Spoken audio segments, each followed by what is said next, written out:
اب رزق جو ہے یہ سب سے پہلے ہمیں یہ پتا ہونا چاہیے کہ رزق کے فیصلے آتے کہاں سے ہیں. یہ رزق کے فیصلے اللہ کی طرف سے آتے ہیں. رزق ہمارے کنٹرول میں نہیں ہے. رزق ہماری جاب کے کنٹرول میں نہیں ہے. رزق ہمارے بزنس کے کنٹرول میں نہیں ہے. رزق ہماری کمپنیز ہمیں نہیں دیتی. رزق ہماری کمپنیز کے جو اونرز ہیں وہ ہمیں نہیں دیتے.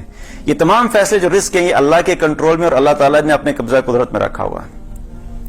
اولم یعلموا ان اللہ یبسط الرزق لمن یشاء ویقدر، کیا یہ جانتے نہیں ہیں کہ اللہ ہی ہے جس کا چاہتا ہے رزق بڑھا دیتا ہے، جس کا چاہتا ہے رزق کم کر دیتا ہے.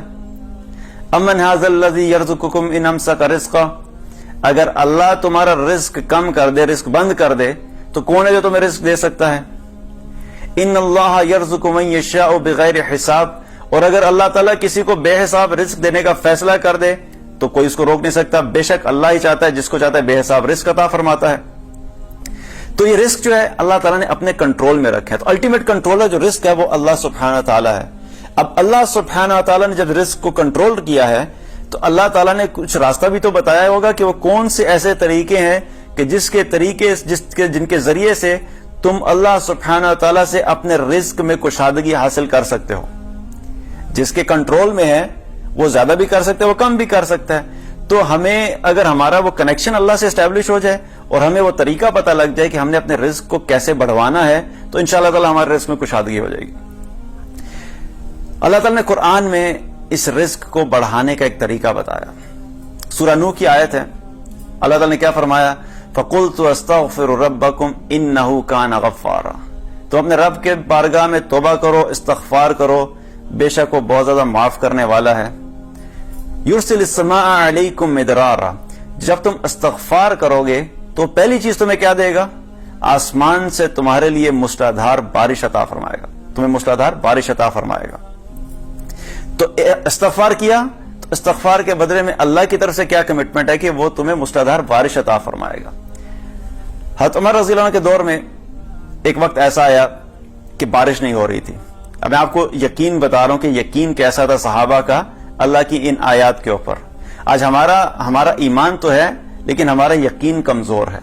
ان کا ایمان بھی تھا اور یقین بھی تھا. ان کا ایمان بھی بہت مضبوط تھا اور یقین بھی بہت مضبوط تھا. تو جب عمر رضی اللہ عنہ کے دور میں بارش نہیں ہوئی، ایک وقت ایسا ہے کہ بارش نہیں ہو رہی تھی، تو لوگ گئے اور جا کر آپ سے درخواست کی کہ امیر المومنین بارش نہیں ہو رہی، اللہ سے دعا کیجیے.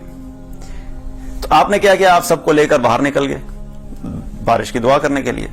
اب جب باہر لے کر نکلے تو میدان میں جا کے استغفار کیا، توبہ کی، گناہوں کی معافی مانگی اور واپس آ گئے. جب واپس آئے تو لوگوں نے آ کے پوچھا کہ اے امیر المومنین، آپ نے بارش کی تو دعا ہی نہیں کی. گئے کس لیے تھے؟ بارش کی دعا کرنے کے لیے، اور استغفار اور توبہ کر کے واپس آ گئے. تو عمر رضی اللہ عنہ نے کیا فرمایا کہ میں نے اللہ تعالیٰ سے بارش اس طریقے سے طلب کی ہے جس سے بارش ہو جاتی ہے. اس طریقے سے طلب کی ہے جس سے بارش ہو جاتی ہے. اور پھر یہ آیت ان کے سامنے تلاوت فرمائی، فَقُلْتُ أَسْتَغْفِرُ رَبَّكُمْ إِنَّهُ كَانَ غَفَّارًا يُرْسِلِ السَّمَاءَ عَلَيْكُمْ مِدْرَارًا. تم اللہ کی بارگاہ میں توبہ کرو، اللہ تعالیٰ کہتا ہے کہ میں تمہیں مشتاہدھار بارش عطا کروں گا. تو یہ یقین تھا ان کا، یقین. آج ہمارا یقین کمزور ہے. سولوشن اویلیبل ہوتا ہے لیکن ہمارا چونکہ یقین کمزور ہوتا ہے اس لیے ہمارے ساتھ وہ ہوتا بھی نہیں، اور پھر ہم کیا کہتے ہیں کہ ہمارے ساتھ تو نہیں ہو رہا، ہمیں تو اللہ تعالیٰ نہیں دے رہا. تو یہ یقین تھا ان لوگوں کا کہ اللہ تعالیٰ نے قرآن میں جب کمٹمنٹ دی ہے وہ پوری ہوگی. اب اسی آیت میں آگے اللہ تعالیٰ نے دوسری کمٹمنٹ کیا کی؟ وَيُمْدِدْكُمْ بِأَمْوَالٍ. اللہ تعالیٰ نے کیا فرمایا کہ تم استغفار کرو، میں تمہیں بارش بھی عطا کروں گا، اور دوسری کمٹمنٹ کیا ہے کہ میں تمہارے مال میں بھی اضافہ کروں گا، تمہیں مال بھی عطا کروں گا، مال میں بھی اضافہ ہوگا.